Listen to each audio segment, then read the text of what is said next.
আমি নামাজ আদায় করি আবার সুদও খাই, আমি নামাজ আদায় করি আমি আবার ঘুষ খাই, আমি নামাজ আদায় করি আমি মিথ্যা বলি, আমি নামাজ আদায় করি আমি বোনের ওয়ারিশ ঠকাই, আমি নামাজ আদায় করি ছোট ভাইয়ের জমি আমি মাইরা খাই, আমি নামাজ আদায় করি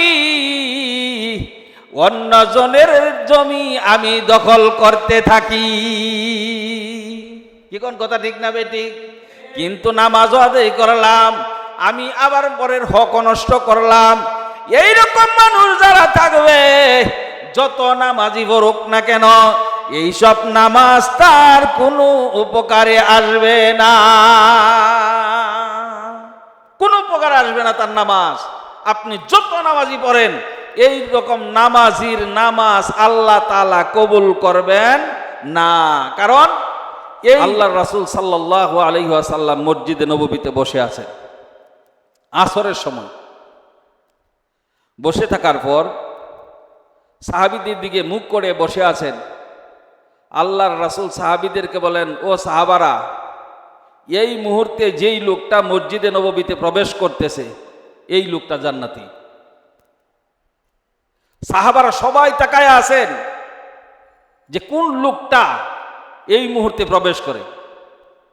এমন এক সাহাবী প্রবেশ করলেন যেই সাহাবীর কোনো নাম বিরাট বড় করে লেখার মতো, দেখার মতো, বলার মতো এরকম সাহাবী নয়, স্বাভাবিক একজন সাহাবী, একেবারেই স্বাভাবিক একজন সাহাবী মসজিদে নববীতে প্রবেশ করলেন। আল্লাহর রাসূল বলেন, এই যে জান্নাতি মানুষ প্রবেশ করলো। সব সাহাবীরা তো তাকায় রয়েছে, কারণ আল্লাহর রাসূল ততক্ষণ পর্যন্ত কথা বলতেন না যতক্ষণ পর্যন্ত জিবরাইল আল্লাহর রাসূলকে কথা না বলতেন, আর জিবরাইলও আমিন ততক্ষণ পর্যন্ত কথা বলতেন না যতক্ষণ পর্যন্ত আল্লাহ তাআলা জিবরাইলকে না বলতেন। এই জন্য কবি বলেন, এই জন্যই যে জিবরাইল আলাইহিস সালাতু ওয়াস সালাম আয়েশা, এই জন্যই কবি বলেন যে ততক্ষণ পর্যন্ত জিবরাইল কথা বলতেন না যতক্ষণ পর্যন্ত আল্লাহ তাআলা জিবরাইলকে না বলতেন, আর জিবরাইলও ততক্ষণ পর্যন্ত রাসূল সাল্লাল্লাহু আলাইহি সাল্লামকে বলতেন না যতক্ষণ পর্যন্ত আল্লাহ না বলতেন। এবং জিবরাইল আলাইহিস সালাতু ওয়াস সালাম রাসূলকে বললে তিনি বলতেন, এই সাহাবীদেরকে জানাই দিতেন।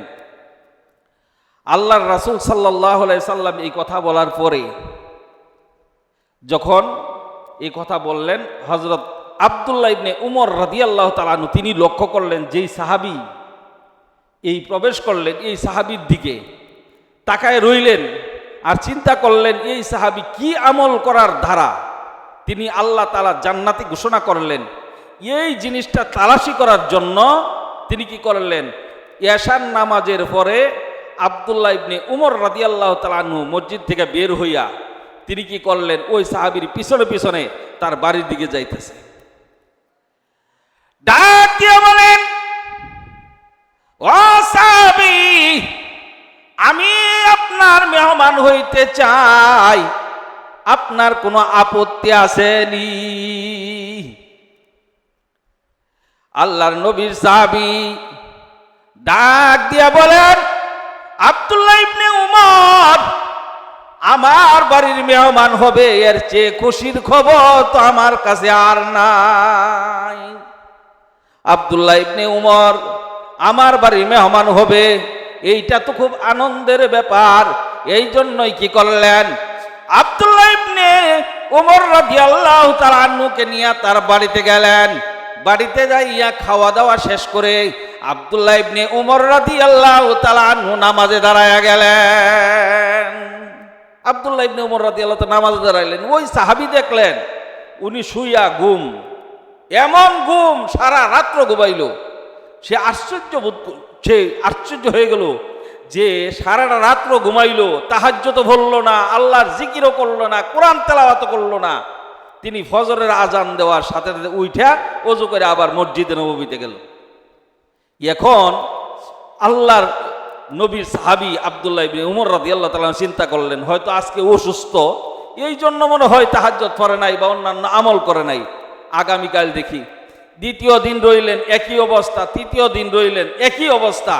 সে নামাজ, এশার নামাজ আল্লাহর রাসূল সাল্লাল্লাহু আলাইহি সাল্লামের পিছনে পড়িয়া তিনি যে বাড়িতে যায় খাওয়া দাওয়া করে ঘুম যায়, আবার যায় হজরের নামাজ পড়ে। 3 দিন যদি একটা লোককে দেখে আর বুঝতে বাকি রইল না। এখন আব্দুল্লাহ ইবনে উমর রাদিয়াল্লাহু তাআলা আনহু তিনি বলেন যে আল্লাহর রাসূলকে যা জিজ্ঞাসা করেন, ইয়া রাসূলুল্লাহ, এই লোকটার কি আমলের কারণে আল্লাহ তাআলা তাকে জান্নাতি ঘোষণা করলেন, একটু যদি বলতেন। আল্লাহর রাসূল ডাকিয়া বলেন, আব্দুল্লাহ ইবনে উমর রে, এই লোকটার অন্তর পরিষ্কার, এই জন্যই আল্লাহ তাআলা ঘোষণা দিয়ে দিয়েছেন ওই লোকটা জান্নাতি। এখন আসেন, এই অন্তর কি? আল্লাহর রাসূল সাল্লাল্লাহু আলাইহি সাল্লাম এই ঘোষণার পরে আপনারা এইটা বুঝলাম যে অন্তর যদি পরিষ্কার থাকে তাহলে ওই লোকটা জান্নাতি। হযরত লুকমান হাকিম, আপনারা নাম শুনছেন, 114টা সূরার মধ্যে একটা সূরা আছে সূরা লুকমান, কুরআন শরীফের মধ্যে। যেই লুকমান হাকিম, এই লুকমান হাকিম ছিলেন আল্লাহর ওলি। তারে সবাই পছন্দ করতো না, কারণ হইল সে একটু খাটো এবং কালো, ঠোঁটটি মোটা ছিল, যার জন্য বেশি একটা তাকে সবাই পছন্দ করতো না। লোকটা ছিল খাটো কারণে, কালো কারণে, কিন্তু তার জ্ঞান গর্ব অনেক বেশি ছিল। আল্লাহ তাআলা তাকে জ্ঞান দিয়েছিল অনেক বেশি, এবং তিনি আল্লাহর একজন ওলি ছিলেন। তিনি যদি কোনো রাস্তা দিয়ে হাইটা যাইতো, রাস্তা দিয়ে হাইটা গেলে ওই রাস্তার কিনারে যে গাছগুলি আছে, গাছগুলি ডাইকা বলতো, লোকমান, আল্লাহ তাআলা আমাকে এই রোগের জন্য আমাকে সৃষ্টি করছে। লোকমান আলাইহিস সালাতু ওয়াস সালাম সাথে সাথে এটা নোট করতো। আরেক গাছ বলতো, লোকমান, আমাকে আল্লাহ তাআলা এই জন্য সৃষ্টি করছে, আমার শিবা স্বেচ্ছা যদি কেউ রস খায় তাহলে তার এই রোগ থেকে মুক্তি পাইব। এই এলোপ্যাথিক বলেন আর হেমিও বলেন আর বনাজি বলেন, যত প্রকার ঔষধি এই লুকমান হাকিম তিনি প্রথম আবিষ্কারক, এই ঔষধের আবিষ্কারক আল্লাহ তাআলার পক্ষ থেকে। আরও বহুত কিছু আছে, যেরকম আয়না আছে, আয়না, এই আয়নার আবিষ্কারক সর্বপ্রথম লুকমান হাকিম আবিষ্কার করেন। এই যে কাপড় সিলাইটা প্রথম শুরু হয়েছে হযরত লুকমান হাকিম থেকে। লুকমান হাকিম এক ইহুদির বাড়িতে চাকরি করতেছে 12 বছর ধরে। কয় বছর? 12 বছর। লুকমান হাকিম একদিন দাঁড়িয়ে আছেন, তার মালিক আইসা বলেন, ও লোকমান, আমার এই ছাগলের ফাল যা আছে এর থেকে সবচাইতে বড় যেই ছাগলটা আছে, আগামীকাল এই ছাগলটা জবে করবা। জবে করার পরে এর থেকে উৎকৃষ্ট সবচাইতে ভালো যে 2 টুকরা মাংস, এই 2 টুকরা মাংস তুমি চিনো? লোকমান হাকিম বলেন যে হ্যাঁ মালিক, আমি চিনি। এই 2 টুকরা মাংস আমার বাসায় বাড়ায় দিবা, আর বাদ বাকি মাংস তোমরা কি করবা? গোশতগুলি বন্টন করে তোমরা খাইয়া ফেলাই। লুকমান হাকিম বলেন যে জি মালিক। তো লুকমান হাকিম পরের দিন এই ছাগলটা জবে করিয়া 2 টুকরা মাংস তার মালিকের বাড়িতে পাঠাইছে।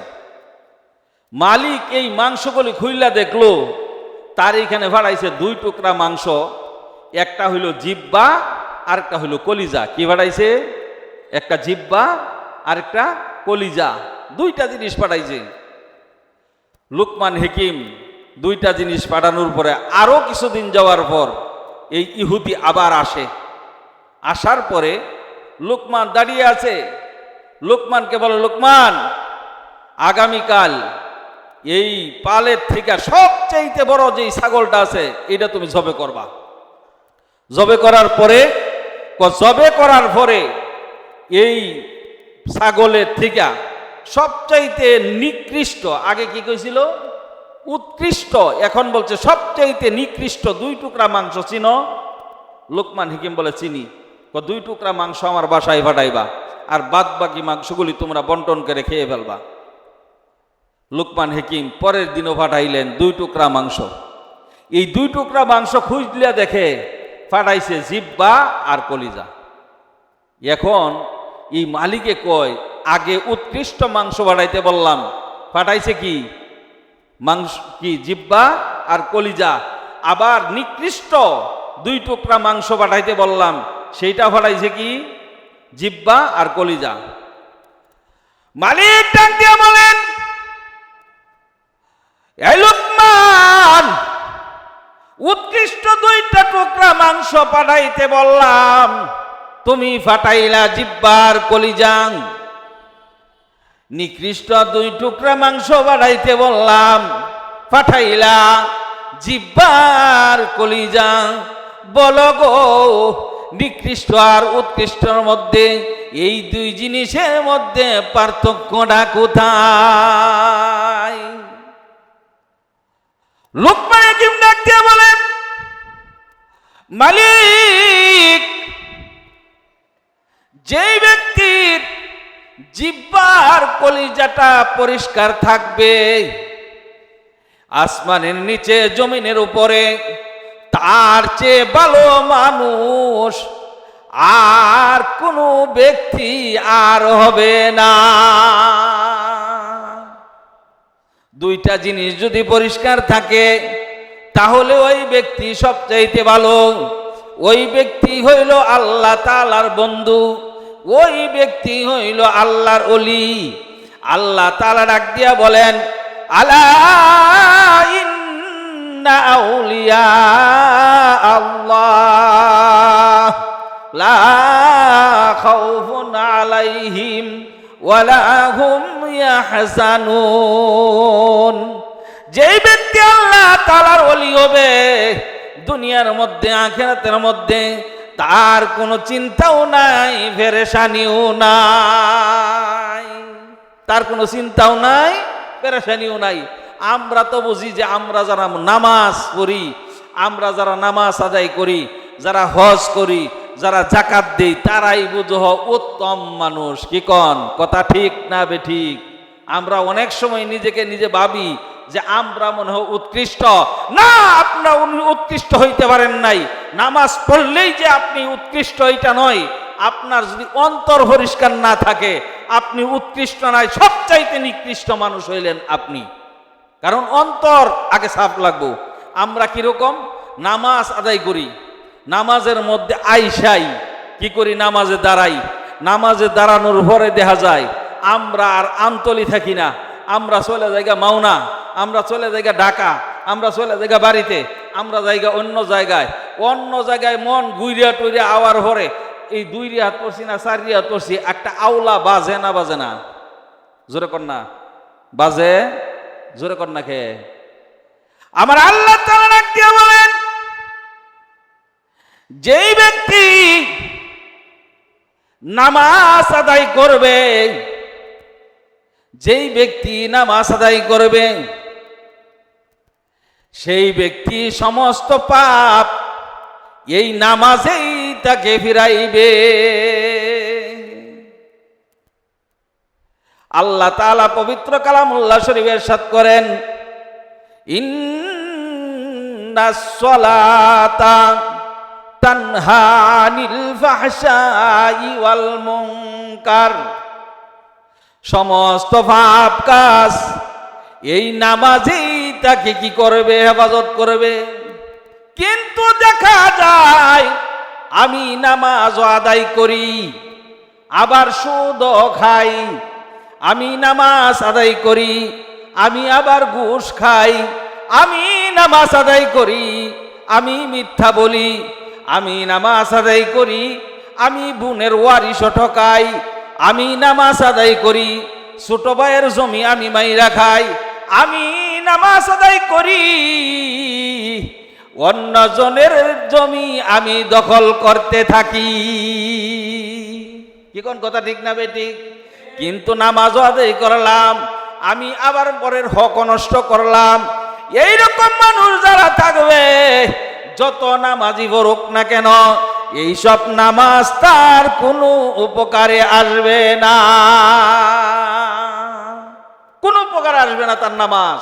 আপনি যত নামাজি পড়েন, এই রকম নামাজির নামাজ আল্লাহ তাআলা কবুল করবেন না। কারণ এই নামাজ যারা পড়ে, যারা নামাজ পড়বে, যারা ঈমান আনে, ঈমান আনার পরে কোনো ব্যক্তি পাপ কাজ করবে, এইটা আল্লাহ তাআলা বলেন যেই ব্যক্তি ঈমান আনলো সেই ব্যক্তি পাপ কাজ করতে পারবে না। কারণ আল্লাহর রাসূল সাল্লাল্লাহু আলাইহি ওয়াসাল্লাম সর্বপ্রথম একটা জিনিস দেখেন, মক্কি জীবনীতে আপনি দেখেন 13টা বছর শুধু ঈমানের ভাষায় মেহনত করছে। কোন সাহাবীকে বলে নাই তুমি নামাজ আদায় করো, কোন সাহাবীকে বলে নাই তুমি যাকাত প্রদান করো, কোন সাহাবীকে বলে নাই তুমি যুদ্ধ করো, জিহাদ করো, এই ধরনের কোনো কথা আল্লাহর রাসূল বলেন নাই। 13টা বছর মেহনত করেছেন শুধু কের পিছনে? ঈমানের পিছনে মেহনত করার দ্বারা পরে কি হয়েছে, এক একটা সাহাবী স্বর্ণের টুকরার চেয়েও দামি দামি সাহাবী এক একজন গড়ে উঠছে। কারণ সাহাবীরা এমন হয়েছে, যেই সাহাবীগুলি তারা কি হয়েছে, এক একটা সাহাবী যেই দিকে গেছে তারা পরের শক্তি পরা বোমার চেয়েও আরো বেশি কি করছে, এরা শক্তিশালী হয়ে এক একজন এক এক জায়গা দাঁড়াইছে। আর যারা কি করছে, এই নামাজ আদায় করার পরে ঈমানের পেছনে মেহনত করে নাই, তাদের দ্বারা বেয়াদবি সাদের হয়েছে, তাদের দ্বারাই ওই মিথ্যা কথা সাদের হয়েছে, তাদের দ্বারাই পরের হক নষ্ট করা হয়েছে, তাদের দ্বারাই সমস্ত খারাপির মধ্যে তারা লিপ্ত হয়েছে। এই জন্যই সর্বপ্রথম আমরা দেখছি অনেক মাহফিলের চেয়ে ইসলাহি প্রোগ্রামগুলি ভালো হয়। কেন বলে, ইসলাহি প্রোগ্রামের মধ্যে যেই আমলের কথাগুলি বলে এগুলির মনের মধ্যে একদম মনের কর্ণ কুহুরে যায় বসলে মনের মধ্যে যায় লাগে, আর তদ অনুযায়ী প্রত্যেকটা মানুষ আমল করার জন্য সুযোগ হয়। এই জন্য ভাইরা আমার, আমিও আর লম্বা করলাম না, আর এইটার বিষয়ে আলোচনা করলে অনেক সময়েরও দরকার। যাই হোক, আল্লাহ তাআলা আমাদের সবাইকে এই অন্তরকে পরিষ্কার করার জন্য যতটুকু মেহনত করার দরকার, চল মেহনত করব কেমনে বলে, আপনার আমার একটা কাজ করলে অন্তর পরিষ্কার থাকবে। সেইটা হইল 1 নাম্বার মনে রাখবেন, সমস্ত আলেম ওলামাদের সাথে সম্পর্ক রাখা। হক্কানি আলেম ওলামা যারা আছে তাদের সাথে সম্পর্ক রাখা। আপনি যদি হক্কানি আলেম ওলামাদের সাথে সম্পর্ক রাখেন, মসজিদের সাথে সম্পর্ক রাখেন, মসজিদের ইমামের সাথে সম্পর্ক রাখেন, আপনি ওই সব গন্ধা অর্থাৎ দুর্গন্ধযুক্ত যেই পরিবেশ এর থেকে বের হইয়া সুন্দর একটা পরিবেশে আসতে পারবেন, এবং আপনার ইসলাহ হবে, আপনার দিল পরিষ্কার হবে, অন্তর পরিষ্কার হবে। এর বিপরীত যদি আপনি অন্য কিছু করেন, এর দ্বারা সম্ভব না। এই জন্য আল্লাহ তাআলা যেন আমাদের সবাইকে অন্তরটারে সাফ রাখার তৌফিক দান করেন। সবাই বলি আমিন। আসসালামু আলাইকুম ওয়া রাহমাতুল্লাহি ওয়া বারাকাতুহু।